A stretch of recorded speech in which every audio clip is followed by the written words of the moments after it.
Innal hamdalillah nahmaduhu wa nasta'inuhu wa nastaghfiruh wa na'udzu billahi min shururi anfusina wa min sayyiati a'malina may yahdihillahu fala mudilla lahu wa may yudlil fala hadiya lahu ashhadu an la ilaha illallah wahdahu la syarika lahu wa ashhadu anna Muhammadan 'abduhu wa rasuluh. Allahumma salli wa sallim ala nabiyyina Muhammad wa ala alihi wa ashabihi wa man tabi'ahum bi ihsanin ila yaumiddin. Amma ba'd. Bapak-bapak, ibu-ibu, kaum muslimin, kaum muslimat, jamaah Masjid Al-Ikhlas Isr yang semoga senantiasa diberkahi dan dirahmati oleh Allah Subhanahu wa taala. Pertama-tama tak lupa kita untuk senantiasa memanjatkan puji dan syukur kehadirat Allah Subhanahu wa taala, Rabbul Alamin, Rabb yang menguasai alam semesta ini, Rabb yang menghidupkan dan mematikan, Rabb yang akan membangkitkan kita kembali nanti pada hari kiamat. Kemudian salawat dan salam semoga senantiasa tercurahkan kepada Nabi kita Nabi Muhammad sallallahu alaihi wasallam, dan juga semoga salawat tersebut sampai kepada keluarga beliau, kepada para sahabat beliau, para tabi'in, para atba'i tabi'in, serta orang-orang yang beriman yang mengikuti beliau dengan benar hingga tegaknya hari kiamat nanti. Bapak-bapak, ibu-ibu yang dimuliakan oleh Allah Subhanahu wa taala, insyaallah pada kesempatan malam hari ini kita akan kembali mengkaji permasalahan fikih yang merujuk pada kitab Al-Wajiz fi Fiqh Sunnah wal Kitabil Aziz, karya Fadilatul Syekh Abdul Azim bin Badawi Al-Misri hafizahullah taala, yang mana kita masih di pembahasan seputar jenazah. Dan kita masuk pada pembahasan apa yang diberi judul oleh penulis hafizahullah taala terkait tentang at-ta'ziyah, atau yang kita bisa terjemahkan ke dalam bahasa kita dengan melayat, atau takziah sendiri sudah menjadi bahasa serapan yang banyak kita gunakan, sehingga kadang-kadang kita dapati ada di sebagian kaum muslimin di negara kita biasa ngomong takziah, sudah memahami maksud dari takziah melayat kepada orang yang ditimpa musibah. Sebenarnya takziah melayat ini itu tidak dikhususkan saja hanya ketika musibahnya berupa kematian. Musibah apapun itu ada anjuran untuk kita bertakziah kepada orang yang terkena musibah. Terkena musibah, apalagi musibahnya sesuatu yang kategorinya berat. Kadang-kadang ada sesuatu yang istilahnya bukan kematian, tapi itu juga kadang-kadang lebih berat daripada kematian. Barangkali rumahnya kebakaran, alhamdulillah tidak ada yang sampai meninggal dunia, tapi harta bendanya semuanya habis, hilang. Ini juga orang yang istilahnya patut untuk kita layati, untuk kita takziahi. Karena inti dari takziah adalah menghibur orang yang terkena musibah, menghibur orang yang terkena musibah. Namun bahasan yang akan disampaikan oleh Fadilatul Syekh hafizahullah taala di sini adalah terkait melayat orang yang di situ ada keluarganya meninggal dunia. Sehingga ada adab-adab yang perlu kita perhatikan terkait kegiatan melayat kita, takziah kita terhadap keluarga kita ataupun sahabat kita yang mereka kehilangan salah satu anggota keluarganya. Syekh hafizahullah taala di sini pertama menjelaskan, beliau mengatakan wa tushra'u ta'ziyatu ahlil mayyit bima yadhunnu annahu yusallihim. Disyariatkan untuk melayat keluarga si mayit dengan sesuatu yang bisa menghibur mereka. Karena ini adalah tujuan utama kita mentakziahi, kita melayat adalah untuk menghibur keluarga yang meninggal dunia oleh salah satu keluarganya di situ. Kita berusaha untuk memberikan hiburan agar dia tidak terlalu bersedih. Karena khawatir kalau tidak dihibur, tidak dikasih semangat, tidak dikasih motivasi, bisa-bisa seseorang itu lupa sehingga akhirnya dia tidak sabar terhadap takdir dari Allah Subhanahu wa taala.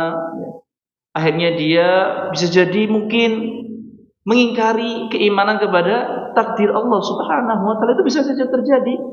Namanya orang apalagi kalau mungkin dia menghadapi musibah itu sendirian, tidak ada yang mendukungnya, tidak ada yang menghiburnya, bisa jadi dia terjatuh ke dalam perbuatan dosa dan bahkan sampai perbuatan kufur. Dan ini tujuannya takziah adalah kita ketika datang takziah itu untuk menghiburnya, untuk menguatkannya, untuk memotivasinya. Wa yakufu min khuznihim, dan kita mencegah agar dia tidak sedih yang berlebihan, berlarut-larut, apalagi dia sampai melakukan perbuatan niyahah yang terlarang. Kita berusaha untuk mencegahnya ketika takziah tersebut. Jangan sampai malah kita datang takziah malah menambah kesedihan orang yang meninggal dunia oleh salah satu keluarganya. Jangan sampai. Kita berusaha untuk menghilangkan kesedihan. Sehingga kalaupun kita misalnya mengajak berbicara, jangan kita mengajak berbicara pembicaraan yang malah mengingatkan kepada istilahnya si mayit yang akhirnya membuat sedih keluarga yang ditinggal. Wa yahmiluhum 'ala ridha was-sabri. Tapi hendaknya kita malah membawanya, mengarahkan keluarga yang tertimpa musibah tersebut berupa kematian salah satu keluarganya agar mereka itu ridha dengan takdir Allah Subhanahu wa taala, bersabar atas musibah yang ditimpakan kepada mereka. Ini yang harus istilahnya kita berikan kepada mereka. Kita kuatkan mereka, terlebih lagi kita mendoakan mereka agar Allah Subhanahu wa taala memberikan ganjaran kepada mereka dengan ganjaran yang besar atas musibah. Makanya salah satu doa yang diajarkan oleh Nabi sallallahu alaihi wasallam ketika kita bertakziah, kita bisa mendoakan dengan Allahumma a'dim ujurakum, ya Allah besarkanlah pahalamu, ataupun dengan doa-doa yang semisalnya. Kalau kita yang mendapat musibah sendiri kan kita berdoa Allahumma ajurni fi musibati wa akhluf li khairan minha. Itu kita yang kena musibah. Adapun orang lain yang misalnya melayat menghibur di situ, dia mendoakan semoga Allah Subhanahu wa taala membesarkan pahalamu atas musibah yang menimpamu. Dan bisa juga sekaligus mendoakan agar mayit yang meninggal dunia itu diampuni dosa-dosanya oleh Allah Subhanahu wa taala. Allahumma a'dim ujurakum waghfir limayyitikum. Ya Allah, besarkanlah pahala kalian dan juga diampuni mayit kalian. Ini salah satu doa agar dia lebih kuat menghadapi musibah tersebut yang merupakan takdir dari Allah Subhanahu wa taala. Karena kalau enggak kuat, konsekuensinya nanti bisa jadi terjatuh ke dalam perbuatan ingkar terhadap takdir Allah Subhanahu wa taala. Padahal segala sesuatu yang terjadi di alam semesta ini termasuk kematian itu adalah takdir dari Allah Subhanahu wa taala. Bahkan termasuk salah satu ilmu gaib yang tidaklah diketahui kecuali Allah Subhanahu wa taala. Karena kematian itu merupakan perkara gaib yang kita itu tidak tahu kapan kita akan meninggal dunia, di mana kita akan meninggal dunia, dalam keadaan apa kita akan meninggal dunia. Tidak ada yang tahu. Sampai pun Nabi sallallahu alaihi wasallam. Yang tahu itu hanyalah Allah Subhanahu wa taala. Baik.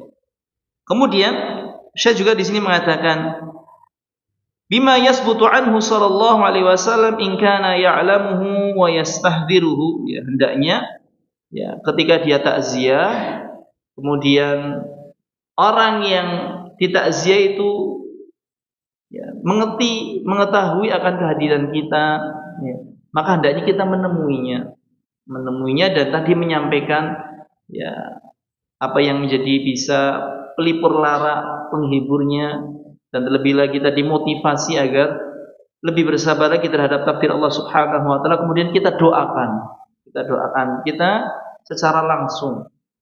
Ya, kalau seandainya memungkinkan. Tapi misalnya kalau yang melayat itu banyak ya, sehingga tidak memungkinkan kita untuk datang ke langsung ya tidak perlu, tapi tetap kita ya tadi mendoakan. Karena kalau doakan bisa tanpa kita bertemu langsung kan bisa. Tapi kalau yang tadi kalimat hiburan, kalimat motivasi, kan ini tidak bisa kita lakukan kecuali kalau kita bertemu langsung dengan sahibul musibah, ahlu mayyit, istilahnya keluarga dari mayit yang masih hidup. Wa illa fa bima tayassara lahu minal kalamil hasan alladhi yuhaqqiqul gharad wa la yukhalifu syar'a. Dan boleh ya dengan ucapan ya, apapun yang di sini bisa ya, meringankan kesedihan dari si mayit ya. Karena tujuannya adalah itu takziah. Yang penting bukan kalimat-kalimat yang menyelisihi syariat. Jangan sampai kita ketika takziah niatnya menghibur tapi menghiburnya dengan kalimat-kalimat yang menyelisihi syariat, yang mengandung perbuatan dosa dan perbuatan maksiat ya, jangan sampai ya, ini hendaknya dihindari, tapi dengan perkataan-perkataan yang baik, yang baik. Kemudian disebutkan ikhwafillah rahimani wa rahimakumullah sebuah dalil ya, hadis Nabi SAW yang menjelaskan ya, tentang hal ini ya. An Usamah bin Zaid, dari sahabat Usamah bin Zaid ya. Ini adalah kategori cucu dari anak cucu tapi dari anak angkat Nabi sallallahu alaihi wasallam ya. Anak angkat Nabi sallallahu alaihi wasallam namanya Zaid bin Harisah, punya anak namanya Usamah bin Zaid. Ini ayah dan bapak yang anak dan bapak yang istilahnya merupakan kecinta Nabi sallallahu alaihi wasallam. Dekat walaupun bukan keluarga kandung, bukan saudara, tapi disayangi oleh Nabi sallallahu alaihi wasallam. Zaid bin Harisah yang dahulunya adalah budak dari Khadijah, lalu dihadiahkan kepada Nabi sallallahu alaihi wasallam, diangkat oleh Nabi sallallahu alaihi wasallam sebagai anak. Bahkan di awal-awal itu Zaid itu dipanggil dengan Zaid bin Muhammad, sampai-sampai ada ayat yang melarang bahwasanya tidak boleh kita menisbahkan seseorang kepada selain bapaknya. Akhirnya dikembalikan kepada Zaid bin Harisah. Ketika menikah Zaid bin Harisah ini ya, dia memiliki anak namanya Usamah bin Zaid ya, yang merupakan dua-duanya itu kesayangan Nabi sallallahu alaihi wasallam ya. Beliau mengatakan, "Kunna 'inda Nabi sallallahu alaihi wasallam." Kami sedang berada di sisi Nabi sallallahu alaihi wasallam. Dan tatkala itu, fa arsalat ilaihi ihda banatih tad'uhu wa tuhbiruhu anna sabiyyan laha aw ibnan laha fil maut. Lalu tiba-tiba ada salah seorang dari anak perempuan beliau ya, yang datang ya. Kemudian bukan datang ya, mengutus orang ya. Salah satu anak perempuan beliau itu mengutus orang mengabari Nabi sallallahu alaihi wasallam ya, bahwasanya anak ya dari anak perempuan Nabi sallallahu alaihi wasallam ini tuh ada yang meninggal dunia. Ya, artinya cucu Nabi sallallahu alaihi wasallam ada yang meninggal dunia. Faqala Rasulullah sallallahu alaihi wasallam ketika dikabari akan kematian salah satu anak dari anak perempuan Nabi sallallahu alaihi wasallam, artinya cucu beliau, maka Nabi sallallahu alaihi wasallam kemudian ya, mengatakan kepada sang utusan tersebut, irji' ilaiha, kembalilah kamu kepadanya, fahbirha annallaha ma akhadha anna lillahi ma akhadha wa lahu ma a'ta. Kabarkanlah kepadanya bahwasanya milik Allah Subhanahu wa taala apa yang dia ambil, dan milik Allah Subhanahu wa taala apa yang dia berikan. Artinya anak semuanya tentunya adalah karunia dari Allah Subhanahu wa taala. Itu milik Allah Subhanahu wa taala dan Allah akan mengambilnya kapanpun. Kemudian Nabi mengatakan, wa kullu syai'in 'indahu bi ajalin musamma, dan segala sesuatu di sisinya itu memiliki batas waktu ajal ya, batas waktu ajal. Setiap manusia itu sudah ada ketentuan ajalnya di sisi Allah Subhanahu wa taala, dan kalau sudah datang tidak ada yang bisa menundanya. Ataupun barangkali kalau ada yang mau mempercepatnya tidak bisa. Tidak bisa. Ya, karena ajal ini adalah ya rahasia Allah Subhanahu wa taala. Famurha wal tasbir wal tahtasib. Nabi sallallahu alaihi wasallam lalu memerintahkan kepada utusan tadi untuk mengatakan kepada anak perempuannya, perintahkan kepadanya untuk bersabar dan juga untuk berharap pahala dari Allah Subhanahu wa taala. Ya, karena namanya musibah. Cara terbaik untuk menghadapi musibah ya dengan sabar dan mengharap pahala dari Allah Subhanahu wa taala. Itulah ya sesuatu yang seharusnya dimiliki oleh seorang mukmin. Karena seorang mukmin dalam setiap kehidupannya hendaknya dia senantiasa menggabungkan dua hal. Ya, hendaknya seorang muslim itu berhias dengan dua hal. Kalau dia mendapatkan kenikmatan, dia bersyukur kepada Allah Subhanahu wa taala. Dan kalau dia ditimpa musibah, maka dia bersabar atas musibah. Maka ketika dia berhasil ya, melaksanakan dua hal ini, dia telah menjadi seorang muslim yang hakiki ya. Kemudian yang berikutnya, ikhwan fillah rahimani wa rahimakumullah, dan hadis yang tadi yang terkait tentang Nabi sallallahu alaihi wasallam itu memerintahkan kepada orang yang diutus oleh anak perempuan beliau yang kehilangan anaknya agar tadi bersabar dan mengharap pahala. Ini hadis yang muttafaqun alaih derajatnya ya, diriwayatkan oleh Imam Bukhari dan Imam Muslim. Baik. Ini terkait tentang takziah. Jadi tujuannya adalah untuk menghibur, maka kita berusaha menghibur baik dengan ya, ucapan-ucapan ataupun istilahnya perbuatan-perbuatan kita yang bisa menghilangkan kesedihan dari keluarga yang meninggal dunia. Ya, kemudian kita berusaha untuk menguatkannya agar jangan sampai luntur keimanannya, terutama terhadap takdir dari Allah Subhanahu wa taala. Dari tadi kita berusaha untuk mendoakan, Allahumma a'dim ujurakum waghfir limayyitikum. Ya Allah, besarkanlah pahala kalian ya. Ya, semoga Allah Subhanahu wa taala membesarkan pahala kalian. Kalau kita doa dengan bahasa kita ya. Ya Allah, ya besarkanlah pahala kalian dan ampunilah mayit kalian. Waghfir limayyitikum. Ya, ini doa ketika kita takziah. Ya, salah satu doa yang bisa kita ucapkan. Baik. Kemudian, ikhwafillah rahimani rahimakumullah, Syekh di sini menjelaskan, wa yanbaghi ijtinabu amrayni wa in tadaba'a an-nasu 'alaihima. Hendaknya tatkala kita takziah menghindari dua hal. Hendaknya kita ketika takziah itu menghindari dua hal walaupun banyak manusia yang melakukannya. Dan ini memang sunatullah ya. Namanya kita manusia diuji, kadang-kadang terjatuh kepada sesuatu yang dilarang oleh Allah Subhanahu wa taala. Bisa jadi karena tidak adanya ilmu, atau ada ilmu tapi bisa jadi karena pengaruh lingkungan yang ya, buruk sehingga qadarullah dia tidak kuat ya, akhirnya terbawa arus, terbawa pengaruh dari lingkungan ya. Walaupun sebenarnya dia tahu hukumnya ya, kadang-kadang seperti itu ya. Apa dua hal ini? Kata Fadilatul Syekh hafizahullah taala, beliau mengatakan yang pertama, al-ijtima'u lit-ta'ziyah fi makanin khas. Berkumpul untuk takziah di satu tempat khusus. Berkumpul untuk takziah di tempat ya, yang khusus di situ. Ya. Kadar, awil makbarah, awil masjid. Ya. Seperti di rumah, di kuburan, ataupun di masjid. Di masjid.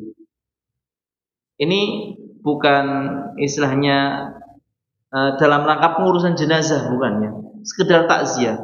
Berbeda kalau kita memang di situ tujuannya adalah untuk mengurusi jenazah. Kita ingin mengantarkan saudara ya, yang hendak kita makamkan di situ ya, karena sedang dimandikan ya, kemudian dikafani, kemudian kita akan ikut menyolatkan ya. Kita kumpul di situ untuk tujuan untuk mengurus jenazah, maka itu bukan kategori takziah yang terlarang di sini. Ya. Ini kalau misalnya ya jenazahnya masih lama dikuburkan, tapi ditungguin di situ misalnya, apalagi sampai lek-lekan barangkali karena meninggalnya malam, lalu tidak langsung diurus, ngurusnya besok, tapi kumpul di situ misalnya sampai lek-lekan. Dan ironinya kadang-kadang orang nunggu jenazah bukannya malah banyak ya mengambil pelajaran, istilahnya mendoakan, tapi malah kadang-kadang nungguinnya sambil main gaple. Ini kan tambah maksiatnya. Nah, ini yang seperti itu hendaknya dihindari. Jangan sampai kita kumpul-kumpul di situ ya nungguin ya bareng-bareng di situ ya. Apalagi akhirnya yang mana sahibul musibah menyiapkan tempat, nyewakan layos kadang-kadang seperti itu. Ini kan tentu malah memperberat, padahal kita hendaknya itu menghibur dan meringankan beban. Menghibur dan meringankan beban, malah bukan menambah beban. Ya seadanya qadarullah kok belum langsung segera diurus, ya kita datang takziah, kemudian menyampaikan istilahnya ya, hiburan, motivasi, kemudian doa, lalu kita pulang kalau kita tahu oh di makamnya masih lama, ya masih lama. Jangan kita istilahnya kumpul-kumpul di situ sampai semuanya banyak, nungguin di situ sampai akhirnya sahibul musibahnya kadang-kadang ya karena nggak enak banyak orang akhirnya ngeluarin makanan, witan dan berbagai macam. Ini kan ngerepotin. Ini termasuk nanti juga terlarang di bagian yang kedua. Dimanapun itu, baik di rumah ataupun di kuburan ataupun di masjid, ya. Di masjid ini hendaknya tidak dilakukan. Ya, apalagi kalau kondisinya kita sudah memakamkan. Ya, memakamkan dan banyaknya terjadi pelanggaran hal ini ketika memang sudah dimakamkan. Kumpul-kumpul di rumah sahibul musibah. Kemudian kadang-kadang di kuburannya ya, kalau yang saya saksikan biasanya kalau pada subuh biasanya di kuburan, kalau malam nanti di rumah. Itu yang terjadi di kebanyakan masyarakat kita. Kurang tahu kalau di sini sama atau tidak ya? Sama ya. Ya modelnya seperti itu. Nah, ini kategori terlarang dan banyak yang melakukannya. Ya semoga Allah Subhanahu wa taala menjaga kita agar kita istiqomah dalam menjalankan agama dan tidak terbawa arus. Tadi ini termasuk hal yang dilarang. Baik, dan hal yang kedua yang dilarang kita untuk melakukannya tatkala kita takziah, khafillah rahimani rahimakumullah. Ittikhadu ahlil mayyit at-ta'ama li diyafatil waridina lil aza. Ahlu mayyit, keluarga si mayyit ini membuatkan makanan untuk orang-orang yang datang takziah. Dan ini kan yang terjadi ya, karena tadi banyak orang akhirnya mau nggak mau sahibul musibah, sahibul bait ini kan membuatkan makanan ya. Namanya ada orang datang ya, padahal dia sedang bersedih ya, tapi malah direpotkan dengan hal-hal tersebut ya. Maka ini hendaknya tidak kita lakukan ya. Makanya kalau takziah dan kita tahu nguburnya masih lama ya kita cukup sebentar kemudian pergi dan datang lagi nanti kalau pas sudah mau dikuburkan. Misalnya kalau memang belum dikuburkan. Kalau sudah dikuburkan ya sudah selesai. Selesai nguburkan ya kita sudah jangan datang, kecuali kalau memang kita ada kepentingan untuk tadi menghibur, barangkali kita adalah orang yang memang dekat dan ya dia adalah istilahnya orang yang butuh kita ya istilahnya. Karena kadang-kadang orang kan ada cocok-cocokannya. Kalau yang datang orang lain kadang-kadang jadi malah tambah sedih, tapi kalau sama kita barangkali yang sudah biasa, kita posisi, ketika kita posisinya itu adalah orang yang memang dibutuhkan untuk menghilangkan kesedihan dari si keluarga si mayit ini ya hendaknya kita datang tidak masalah, tapi tidak dengan kumpul-kumpul karena larangan yang pertama tadi, apalagi tadi sampai istilahnya menuntut untuk dibuatkan makanan oleh ahlu mayit ya, sahibul musibah. Baik. Dan dua hal ini khafillah rahimana rahimakumullah, larangannya itu disebutkan dalam hadis Nabi sallallahu alaihi wasallam. Disebutkan di sini riwayatnya hadis Jarir bin Abdullah Al-Bajali, hadis dari sahabat Jarir bin Abdullah Al-Bajali radhiyallahu an. Kunna na'udul ijtima'a ila ahli al-mayyit wa sani'at at-ta'am ba'da dafnihi minan niyahah. Kami menganggap kumpul-kumpul pada keluarga mayit ya, di rumah sahibul musibah di situ dan membuat makanan setelah kematian yang dilakukan oleh keluarga si mayit tadi minan niyahah, ini terkategori perbuatan niyahah. Dan niyahah ini adalah perbuatan yang terlarang, ya, perbuatan yang terlarang, perbuatan meratap, ya, perbuatan istilahnya ya kategorinya sedih yang berlebihan. Di mana di antara sesuatu yang masuk kategori niyahah adalah misalnya orang menangis yang meraung-raung, apalagi sampai disertai menampar-nampar pipi, apalagi sampai guling-guling, apalagi sampai merobek-robek baju. Ini perbuatan yang terlarang. Dan orang yang melakukan perbuatan tersebut dan dia tidak bertaubat sebelum meninggal dunianya, dalam sebuah hadis Nabi SAW menyebutkan bahwasanya orang yang demikian, ya, an-naihatu idza lam tatub, ya, seorang yang melakukan perbuatan niyahah, ya, perempuan, an-naihah, ya, perempuan, karena memang kebanyakan orang yang melakukan niyahah itu adalah perempuan, ya, perempuan.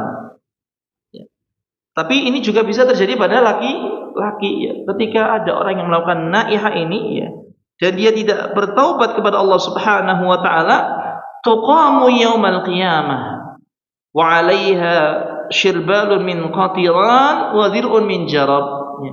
Maka pada hari kiamat dia akan dibangkitkan oleh Allah Subhanahu wa taala dalam keadaan mengenakan pakaian yang berlumuran dengan cairan tembaga. Atau kalau kita bisa sebut juga sebagai aspal, ya. Ya. Dan juga mantel dari penyakit kudis, penyakit gatal. Ini hukuman bagi orang yang melakukan niyahah dan tidak bertobat sebelum meninggal dunianya. Bayangkan, ya. Orang yang melakukan perbuatan niyahah itu dihukum, ya. Dijelaskan ancamannya langsung, ya. Dan ini menunjukkan bahwasanya niyahah itu termasuk perbuatan dosa yang terlarang, jangan sampai kita melakukannya, ya. Nah, dan ini, ya, kumpul-kumpul terus buat makanan untuk dihidangkan kepada orang yang kumpul, yu'addu minan niyahah. Kata sahabat Jarir bin Abdullah, ini kategori perbuatan niyahah yang hendaknya dihindari. Artinya dia, ya, istilahnya, ya, mengungkit-ungkit kesedihan dalam keadaan sedih terus, padahal kan hendaknya kita menghilangkan kesedihan. Tapi menghilangkan kesedihan ini, ya, bapak-bapak, ibu-ibu yang dimuliakan oleh Allah Subhanahu wa taala, itu juga tidak boleh dilakukan dengan sesuatu yang melanggar syariat. Karena ada, ya, tapi untungnya kalau saya lihat itu bukan pada masyarakat muslim, ya.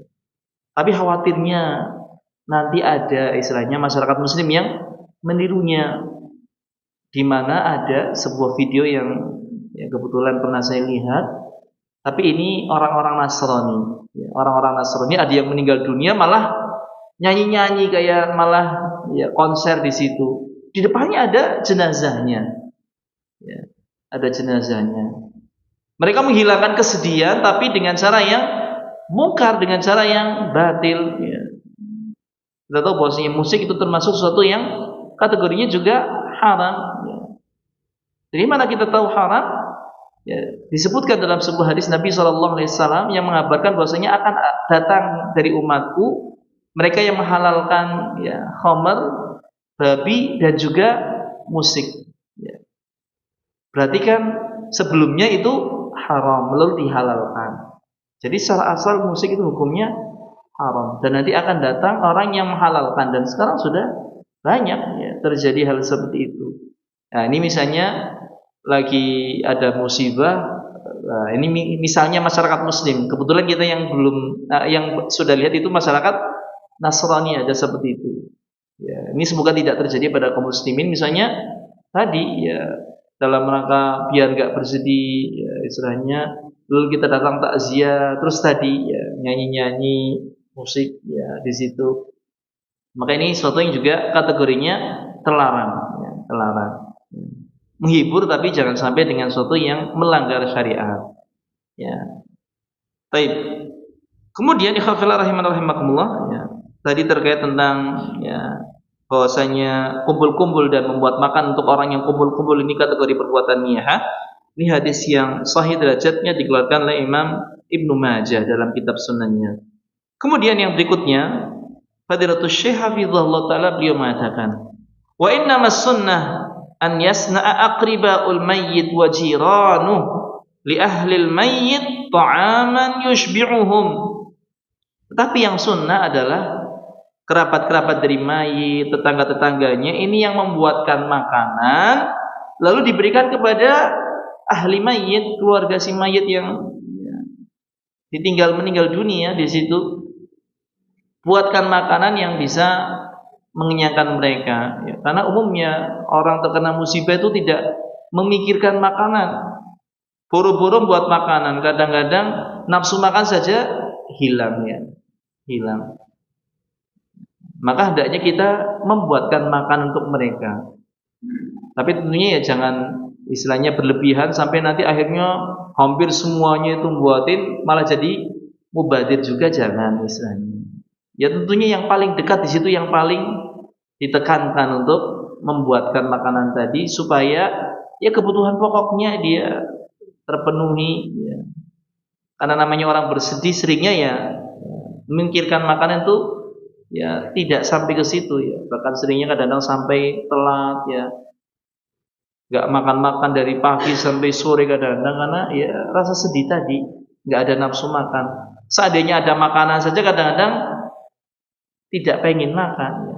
Namanya orang terkena musibah ya. Hanya saja kadang-kadang ada ya keluarga-keluarga yang dari jauh yang istilahnya datang ke situ ya. Kemudian kan tentu yang tuan rumahnya kan nggak sempet masak buat makanan umumnya ya. Tapi beda kalau kondisi kita di masyarakat kita ya, walaupun tinggal ya tetap ada ya, biasanya yang masak-masak ya, masak-masak ya. Walaupun kadang-kadang yang masak itu bukan langsung keluarga inti, tapi biasanya kerabat-kerabat yang datang mereka yang masak.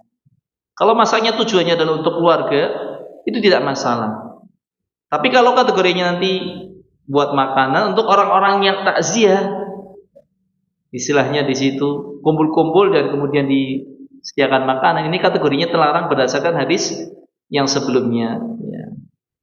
Bahwasanya ini terkategori sebagai perbuatan niyahah yang kalau nggak bertobat sebelum meninggal dunia maka dibangkitkan oleh Allah Subhanahu wa taala dalam keadaan memakai baju aspal ya, tembaga ya, lelehan tembaga dan juga baju dari penyakit kudis wal yadzubillah. Baik. Li hadis Abdullah bin Ja'far radhiyallahu anha.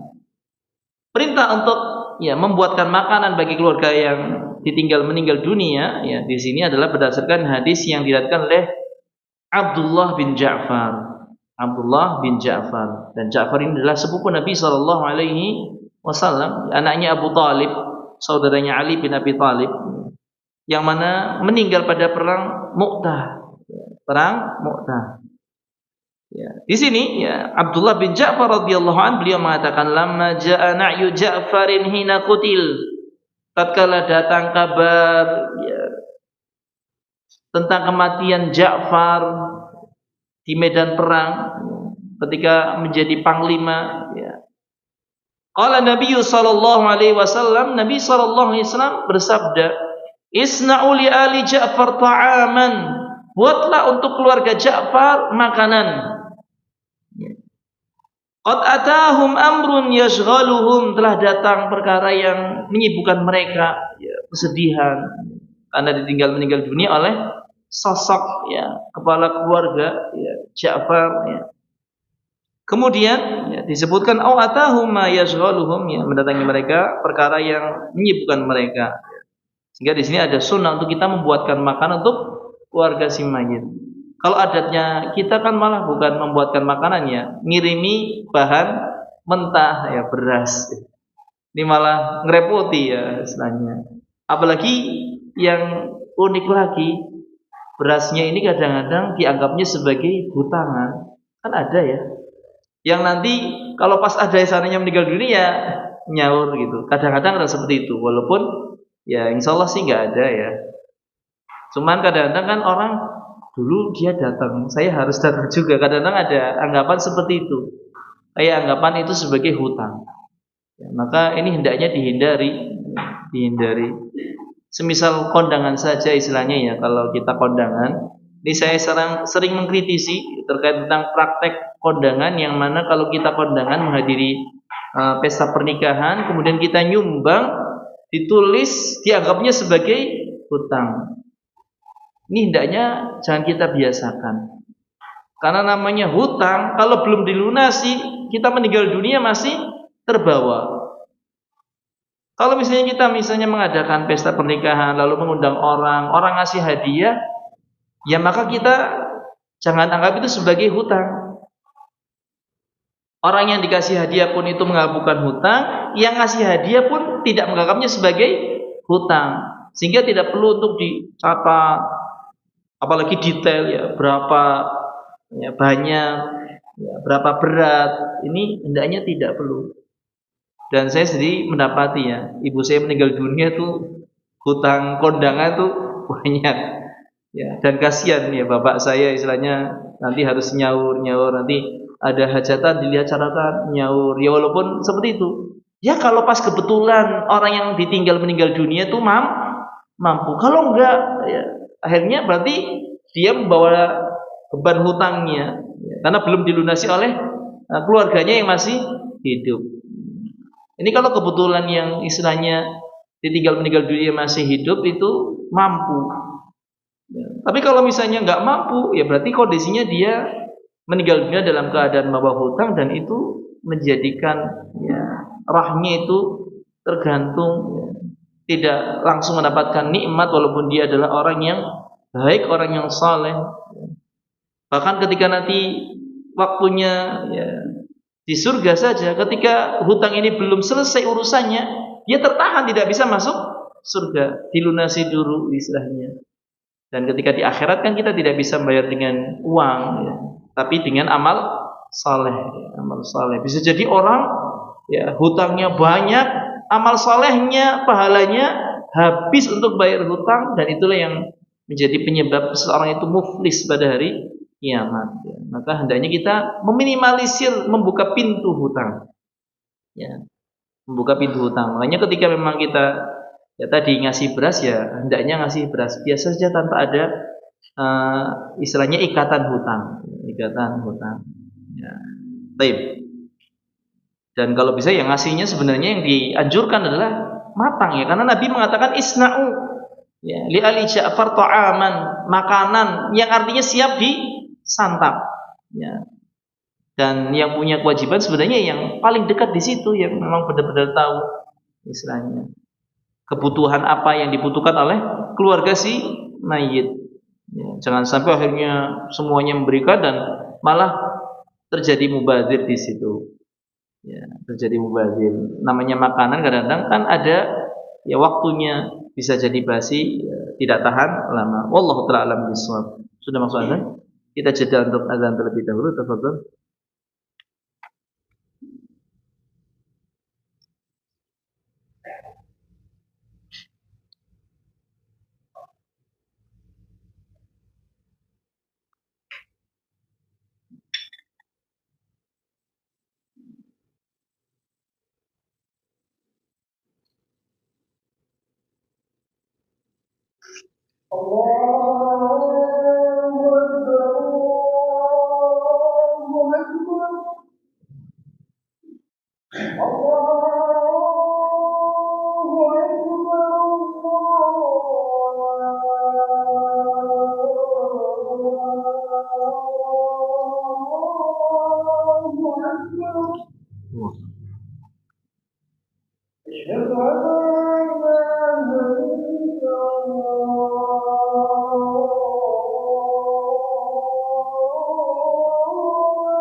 Alhamdulillah wassalatu wassalamu ala Rasulillah wa ala alihi wa ashabihi wa mawalah ma ba'd. Khafillah rahimani wa rahimakumullah. Sedikit melanjutkan materi terkait tentang masalah takziah ini dan pembahasan yang selanjutnya yang disampaikan oleh penulis hafizallah taala, yakni terkait tentang hal-hal yang memberikan manfaat untuk mayit, hal-hal yang memberikan manfaat untuk mayit yang hendaknya kita orang yang masih hidup itu berusaha untuk melaksanakannya. Kita saling memberikan manfaat untuk orang lain walaupun dia sudah meninggal dunia. Ini kita sebagai bentuk pengamalan terhadap hadis Nabi sallallahu alaihi wasallam, bahwasanya anfa'un nas, khairun nasi anfa'uhum linnas. Baik-baik manusia adalah yang memberikan manfaat kepada manusia yang lain. Walaupun sudah meninggal dunia, kita bisa memberikan manfaat kepada si mayit tersebut. Dengan apa? Yang pertama, ikhwafillah rahimani wa rahimakumullah, Syekh menyebutkan doaul muslimi lahu, doa seorang muslim untuknya, untuk si mayit. Artinya kita, saudara-saudara sama muslim itu masih bisa memberikan manfaat untuk si mayit dengan kita mendoakannya. Kita mendoakan si mayit di sini. Dan dalilnya bahwasanya doa ini itu sampai adalah firman Allah Subhanahu wa taala dalam surat Al-Hasyr ayat yang ke-10. Allah berfirman, menghikayatkan di situ, walladzina ja'u min ba'dihim, dan orang-orang yang datang setelah mereka, yaqulun, mereka mengatakan, mereka berdoa, Rabbana ighfir lana wa li ikhwanina, ampunilah kami dan juga saudara-saudara kami, alladzina sabaquna bil iman, yang telah mendahului kami dengan keimanan, wala taj'al fi qulubina ghillal lil ladzina amanu rabbana innaka ra'ufur rahim, dan jangan jadikan pada hati kami ghil, rasa iri, dengki, cemburu, lil ladzina amanu, kepada orang-orang yang beriman, rabbana wahai rabb kami, innaka ra'ufur rahim, sungguhnya engkau adalah zat yang maha lembut dan juga maha penyayang. Maha penyayang. Ini doa yang mana doanya dimustajabai Jadi kita berdoakan untuk orang-orang yang telah meninggal dunia mendahului kita, di mana mereka sama-sama orang beriman. Itu doanya insyaallah sampai. Jadi doanya orang-orang belakangan itu bisa bermanfaat untuk orang-orang yang sudah meninggal duluan. Itu maksud dari ayat ini dalam surat Al-Hasyr ayat yang ke-10. Apalagi dikuatkan di dalam sebuah hadis Nabi sallallahu alaihi wasallam menjelaskan tentang hal ini. Syekh hafizahullah taala di sini menukilkan waliqaulin Nabi sallallahu alaihi wasallam, dan berdasarkan sabda Nabi sallallahu alaihi wasallam, da'watul mar'il muslim li akhihi bi dhahril ghaibi mustajabah. Doa seorang muslim untuk saudaranya tanpa sepengetahuan saudaranya yang didoakan tadi, maka doanya mustajab. Apalagi orang yang meninggal dunia tentu kan nggak tahu. Kita lagi doain dia kan dia nggak tahu. Doanya kita untuk saudara kita yang tidak mengetahui, kita mendoakannya. Apalagi ini sudah meninggal dunia, tentunya dia tidak mengetahui. maka ini mustajab, dikabulkan oleh Allah Subhanahu wa taala. Apa sebabnya? Disebutkan ya, oleh Nabi sallallahu alaihi wasallam alasan kenapa kok doanya orang muslim untuk saudaranya yang lain tanpa sepengetahuan orang yang didoakan itu mustajab, karena kata Nabi, inda ra'sihi malakun muwakkal. Ya, di sisi kepalanya ada malaikat. Ya. Jadi di dekat kita, ya, tatkala kita mendoakan saudara kita ada malaikat. Ya. Kullama ja'a li akhihi bi khairin qala lahul malakul muwakkal ya, amin walaka bimisli. Ya.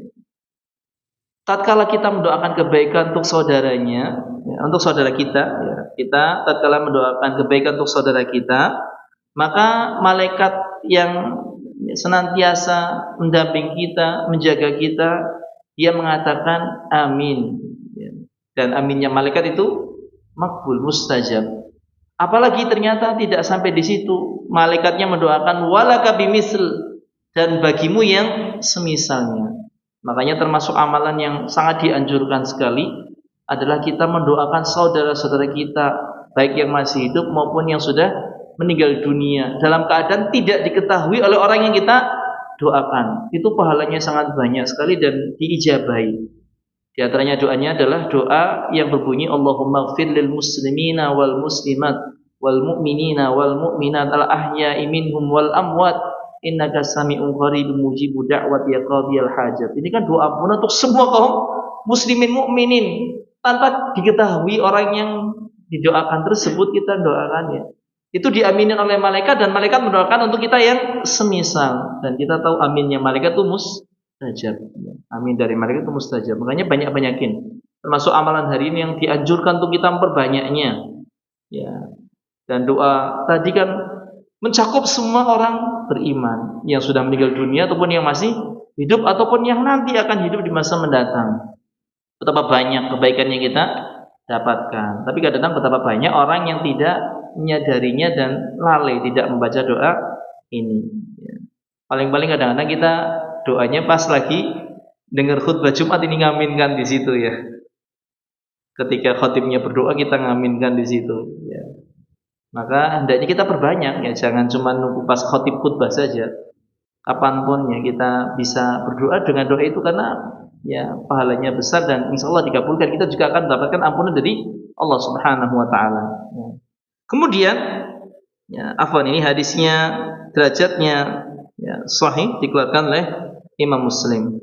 Kemudian yang berikutnya, ikhwan fillah rahimana rahimakumullah, selain doa dari orang yang masih hidup, sesuatu yang bisa bermanfaat untuk mayit adalah pelunasan hutang. Kata beliau, qada'ud daini anhu min ayyi syahsin. Pelunasan hutang, siapapun yang melunasi, baik itu keluarganya, kerabatnya, tetangganya, ataupun siapapun yang enggak kenal barangkali tapi tahu ini punya tanggungan hutang, lalu dia mengatakan saya yang nanggung, maka orang yang nanggung ini dia akan mendapatkan pahala sedekah, dan yang dibayarkan hutangnya dia akan mendapatkan kebebasan dari tanggungan hutang. Dia akan mendapatkan manfaat dari pelunasan hutang. Sebagaimana hadis yang telah lalu ya, ketika Abu Qatadah yang melunasi hutang orang yang meninggal dunia, yang mana ketika itu Nabi enggan mensolati karena masih punya hutang. Ketika ditanggung oleh sahabat Abu Qatadah, akhirnya Nabi Shallallahu Alaihi Wasallam mau menyolati.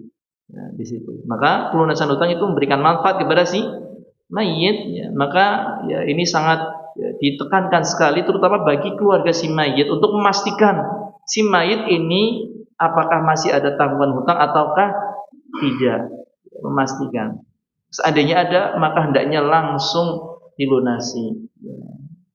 Ya, agar tentunya si mayit ini terbebas dari tanggungan hutang. Dan insya Allah setiap amalan baik itu dibalas oleh Allah Subhanahu wa ta'ala.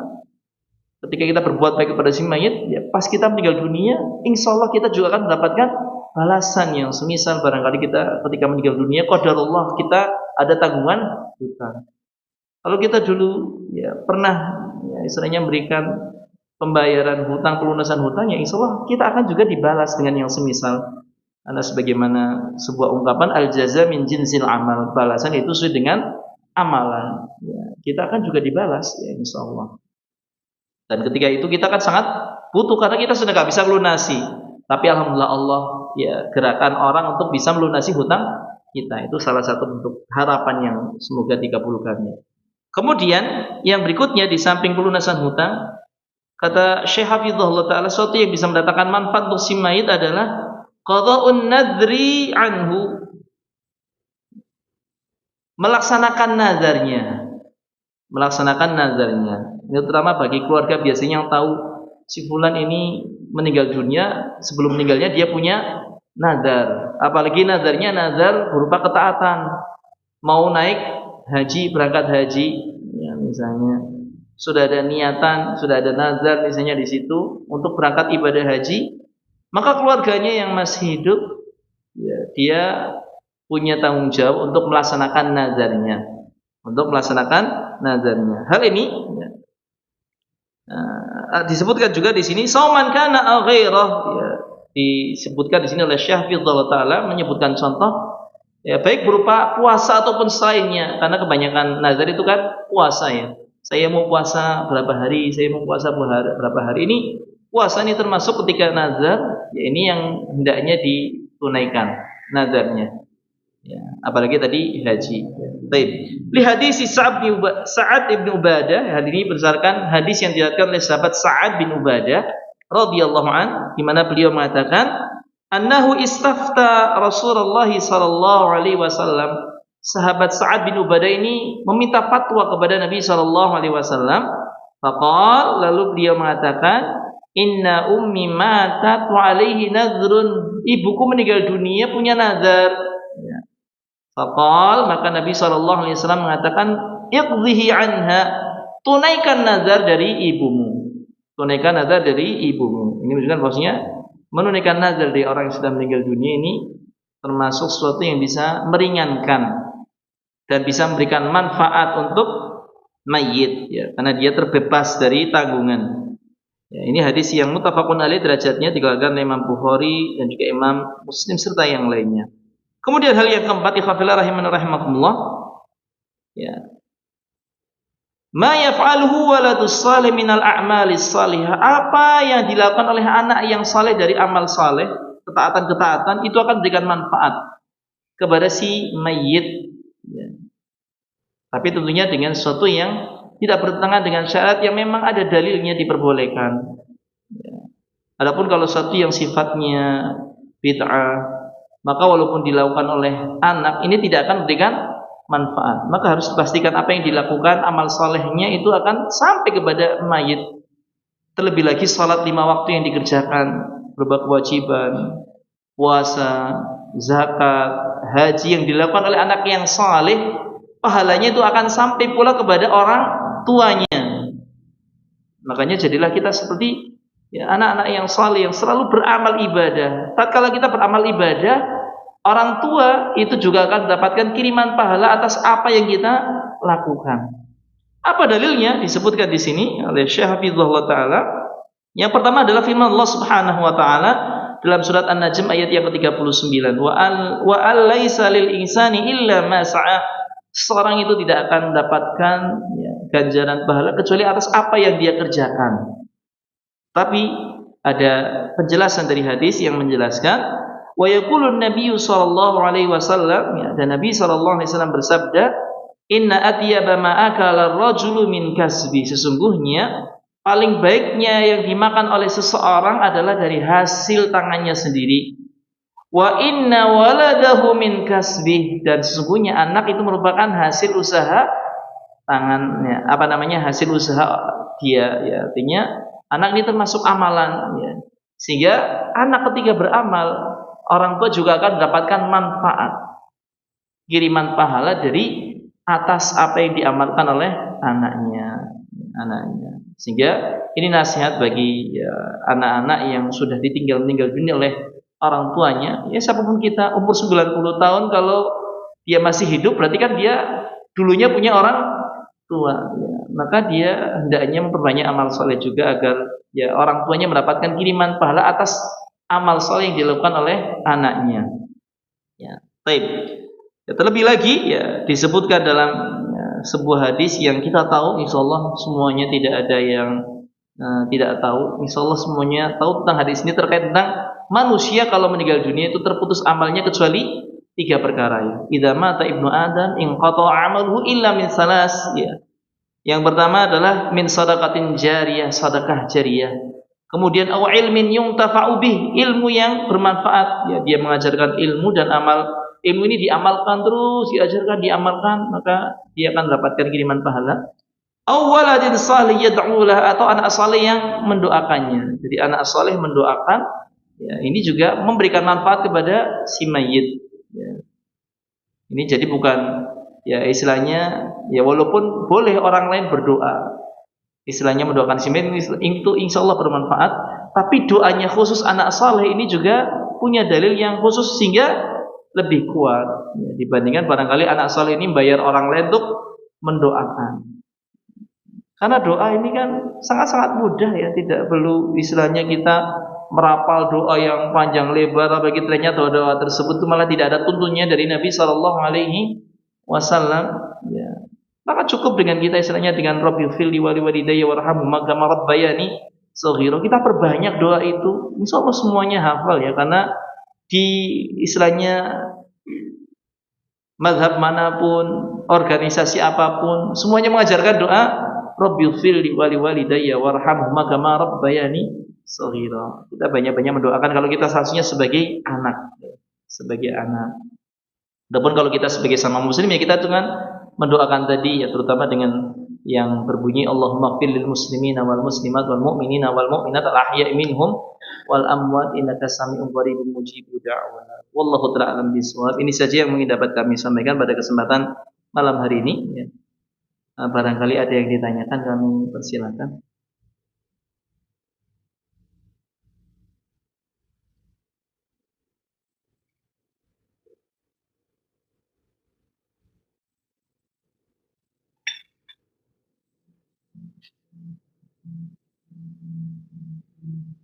Tidak ada? Kalau tidak ada, kita cukupkan. Semoga yang segini bermanfaat, kurang lebihnya kami mohon maaf. Semoga Allah Subhanahu wa taala senantiasa memberikan kepada kita hidayah dan menetapkannya kita menjadi istiqamah sampai kita meninggal dunia. Amin amin ya rabbal alamin. Kita akhiri majelis kita pada kesempatan malam hari ini dengan baca doa kafaratul majelis. Subhanakallahumma wa bihamdika asyhadu an la ilaha illa anta astaghfiruka wa atubu ilaik. Jazakumullahu khairan. Wa akhiru da'wana alhamdulillahi rabbil alamin. Wassalamu alaikum warahmatullahi wabarakatuh.